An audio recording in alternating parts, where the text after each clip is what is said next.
اشوب چشم کا پھیلاؤ، ڈرگ مافیا انسانی جانوں کا دشمن بن گیا، مارکیٹ میں غیر معیاری آنکھوں کے قطروں کی فروخت کا انکشاف۔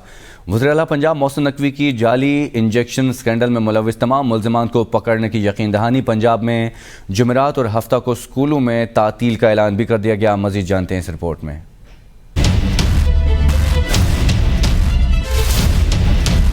ڈرگ مافیا سرگرم، صحت کے نام پر انسانی جانوں سے کھلواڑ جاری، مارکیٹ میں غیر معیاری آنکھوں کے قطروں کی فروخت کا انکشاف، متعلقہ ادارے حرکت میں آ گئے۔ گریپ نے مارکیٹ میں کیمسٹین آنکھوں کے قطروں کو غیر معیاری قرار دے دیا، پروڈکٹ کا ریکال الرٹ جاری کر دیا گیا۔ کیمسٹین MS نبی قاسم انڈسٹری کراچی کا تیار کردہ ہے، ڈاکٹرز مریض کو کیمسٹین کا متاثرہ بیچ استعمال نہ کروائیں، غیر معیاری قطروں کا استعمال مریض کی بینائی کے لیے خطرناک ہو سکتا ہے۔ دوسری جانب جعلی انجیکشن لگنے سے مریضوں کی بینائی متاثر ہونے کے معاملے میں اہم پیش رفت سامنے آئی۔ انجیکشن کی فروخت میں ملوث مرکزی ملزم بلال رشید گرفتار کر لیا گیا اور ریمانڈ پر پولیس کے حوالے بھی کر دیا گیا، تاہم نامزد ملزم نوید کی تلاش جاری ہے۔ پنجاب میں اب تک جعلی انجیکشن لگنے سے بینائی متاثر ہونے کے 68 کیسز سامنے آ چکے ہیں۔ وزیر اعلیٰ پنجاب محسن رضا نقوی نے یقین دہانی کروائی ہے کہ اسکینڈل میں ملوث تمام ملزمان کو کسی دباؤ میں آئے بغیر پکڑا جائے گا، تاہم انجیکشن سے متعلق رپورٹ آنے میں 7 سے 8 روز لگیں گے۔ وزیر اعلیٰ پنجاب محسن نقوی نے حکومتی ہدایات کے باوجود بچوں کی اسکولز میں حاضری پر سیکرٹری اسکول کو فوری طور پر طلب کر لیا اور سخت برہمی کا اظہار کیا۔